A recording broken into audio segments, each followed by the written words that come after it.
Untuk menghadapi pintu kematian itu 4 hal yang harus kita lewati. Alam yang akan kita lewati, pertama alam ruhiyah, yang kedua alam siriyah, yang ketiga alam nuriyah, yang keempat alam uluhiyah. Apa tanda-tandanya masing-masing alam ini dan bagaimana kita menyikapinya? Nah, ini perlu kita ketahui dari sekarang.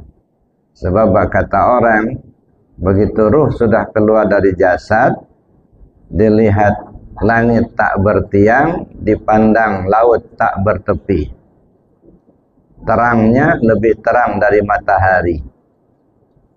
Kalau enggak punya pedoman, kemana diri akan dibawa? Nah, disinilah sangat diperlukan sekali. Mulai melangkah saja, ya kalau enggak tentu arah, tergelincir. Maka ketika godaan-godaan datang, senjata yang pertama kita gunakan adalah zikir la ilaha illallah Muhammad Rasulullah. Nah, itu ya. Kalau disebut zikir itu, maka godaan menghilang. Kalau lidah masih fasih, ya zikir dengan kalimat la ilaha illallah Muhammad Rasulullah. Tapi kadang-kadang lidah ini sudah keluh, sudah nggak bisa ngomong lagi. Kata orang, kertasnya sudah robek, tinta pun sudah kering, pena pun sudah patah. Nggak ada yang bisa ditulis lagi. Pena patah, tinta kering, kertasnya pun sudah robek. Bagaimana kita menyikapinya?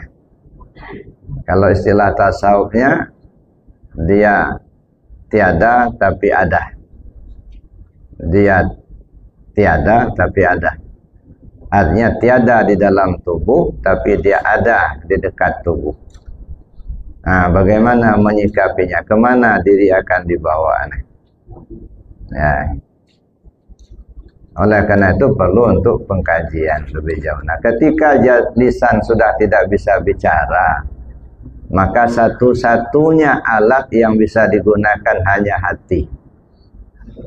Belum lepas ruh kita dari jasad, kalau hati ini tidak terbiasa zikir, pakai apa kita nyebrang?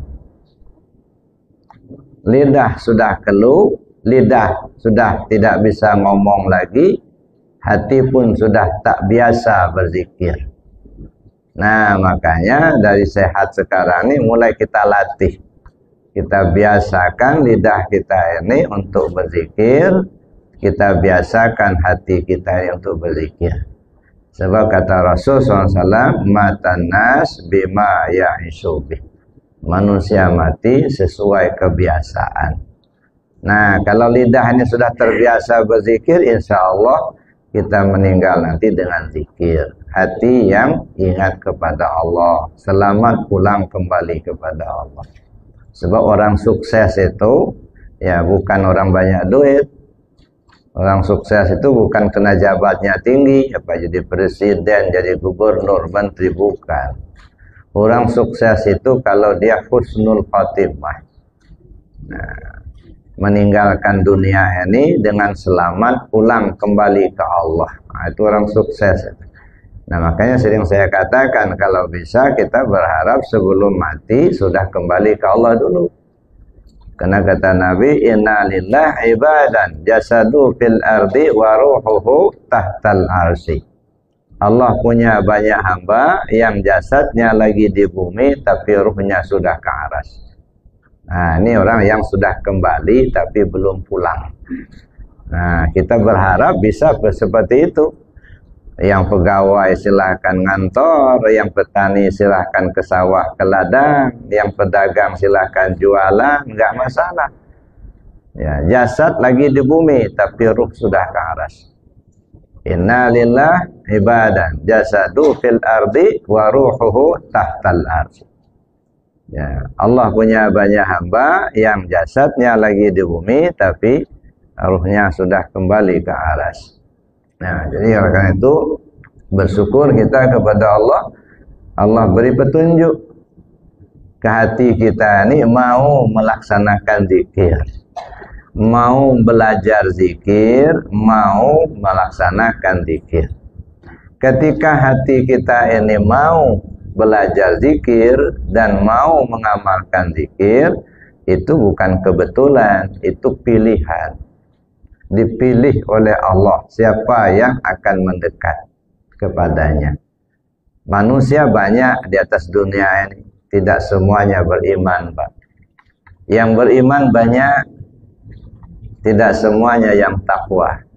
Yang takwa banyak, belum tentu ikhlas. Ya. Nah, jadi untuk mendapatkan ikhlas itu bagaimana?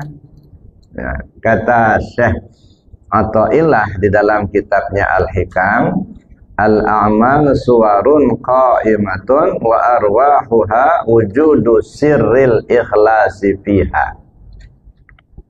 Seluruh amal yang kamu perbuat tidak ubahnya seperti patung. Nah, bagaimana patung? Ada mata tak melihat, ada telinga tak mendengar, ada kaki tak bisa jalan. Kecuali ada ruhnya. Ruh daripada amal itu adalah sirrul ikhlas. Rahasia ikhlas. Rahasia ikhlas itu zikir.